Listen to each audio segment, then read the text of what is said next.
వర్గంలోనూ మాఫియాలు, ఏ నియోజకవర్గంలో ఈరోజు ఏ mining activity చేయాలన్నా, ఏ పరిశ్రమ నడపాలన్నా ఈరోజు ఎమ్మెల్యేలకు ఇంత, చంద్రబాబుకి ఇంత అని కలెక్షన్ మెకానిజంతో ఒక మాఫియా సామ్రాజ్యం నడుస్తూ ఉంది. ఈరోజు ఒకవైపున అన్ని రకాలుగా రాష్ట్రం వెనకడుగులు వేస్తూ ఉంటే, తిరోగమనంలో రాష్ట్రం ఉంటే, మరోవైపున మనం తీసుకొచ్చిన సంస్కరణలు ఈరోజు కళ్ళ ఎదుటే నీరు గారిపోతూ ఉన్న పరిస్థితులు ఈరోజు కనిపిస్తూ ఉన్నాయి. ఎప్పుడూ కూడా రాష్ట్రంలో జరగని విప్లవాత్మక మార్పులు తీసుకురాగలిగాం. ఇంతకుముందు సాధ్యమేనా ఇలాంటి మార్పులు అని అనిపించే పరిస్థితి నుంచి ఇలాంటి గొప్ప మార్పులు సాధ్యము అని చెప్పి చేసి చూపించగలిగాం. మేము తీసుకొచ్చిన ప్రతి మార్పు కూడా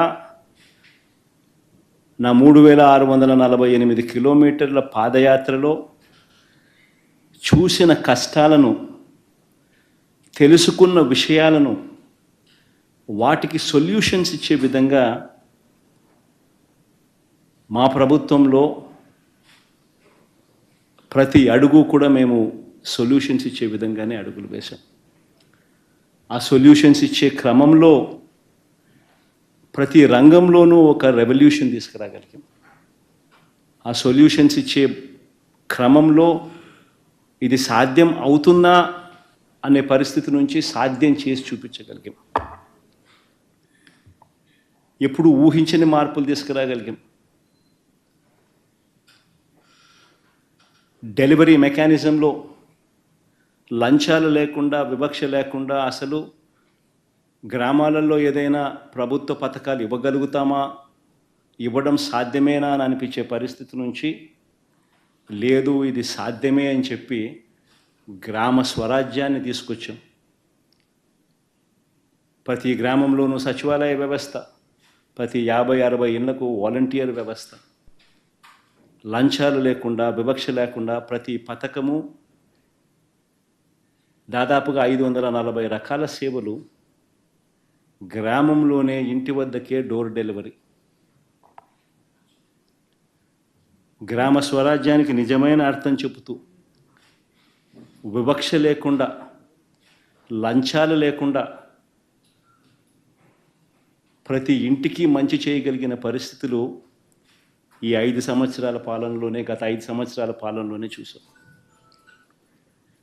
ఎప్పుడు ఊహించాల బడ్జెట్లో ఈ మాదిరిగా పెట్టగలుగుతారు, ఈ మాదిరిగా బడ్జెట్లో ఈ మాదిరిగా క్యాలెండర్ ఇచ్చి మరి ఏ పథకం ఎప్పుడు అమలు చేస్తామో చెప్పి ఇచ్చిన ప్రభుత్వం దేశ చరిత్రలో బహుశా ఏది ఉండిండదు, ఒక వైఎస్ఆర్సీపీ ప్రభుత్వంలో మాత్రమే జరిగింది. లంచాలు లేకుండా, వివక్ష లేకుండా ఏకంగా 2,73,000 కోట్ల రూపాయలు లంచాలు లేకుండా, వివక్ష లేకుండా ప్రతి ఇంటికి అందించగలిగిన పాలన నుంచి ఈరోజు మళ్ళీ జన్మభూమి కమిటీలు, మళ్ళీ తెలుగుదేశం పార్టీ నాయకుల చుట్టూ తిరగడాలు, ఉన్నవన్నీ కటింగులు, అసలు ఏ స్కీములు లేని పరిస్థితులు.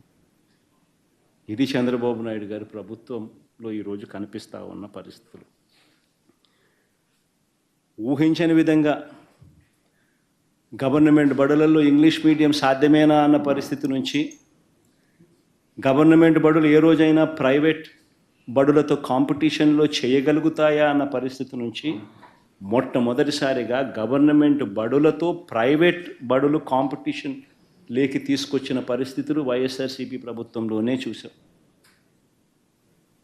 గవర్నమెంట్ బడులలో ఇంగ్లీష్ మీడియంతో మొదలు పెడితే సిబిఎస్ఈ, ఐబీ దాకా ప్రయాణం తీసుకొచ్చింది ఎవరంటే వైఎస్ఆర్సీపీ ప్రభుత్వం.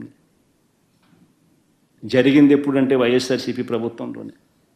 3వ తరగతి నుంచే టోఫుల్ క్లాసులు ఎప్పుడు జరిగాయి అని అంటే వైఎస్ఆర్సీపీ ప్రభుత్వంలోనే కనిపిస్తాయి. నాడు నేడుతో స్కూళ్ళు ఎప్పుడు బాగుపడ్డాయంటే, ఎప్పుడు జరిగాయంటే వైఎస్ఆర్సీపీ ప్రభుత్వంలోనే కనిపిస్తుంది. 6వ తరగతి నుంచి ప్రతి క్లాస్ రూమ్లు డిజిటైజ్ చేస్తూ ఐఎఫ్పి ప్యానెళ్లతో డిజిటల్ బోధన ఎప్పుడు ఆరంభమైంది అని అంటే అది వైఎస్ఆర్సీపీ ప్రభుత్వంలోనే. 8వ తరగతి పిల్లల చేతుల్లో ట్యాబులు ఎప్పుడు కనిపించాయి అని అంటే అది వైఎస్ఆర్సీపీ ప్రభుత్వంలోనే.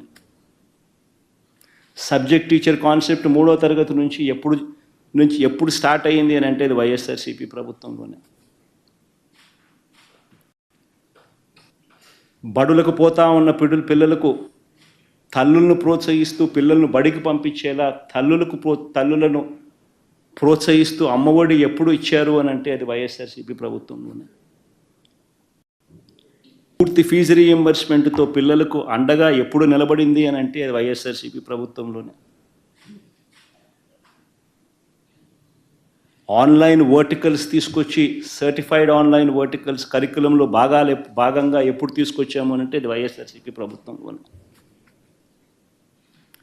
మ్యాండేటరీ ఇంటర్న్షిప్లో మొదలెడితే కరికులంలో మార్పులు, సిబిఎస్ఈ నుంచి ఐబీ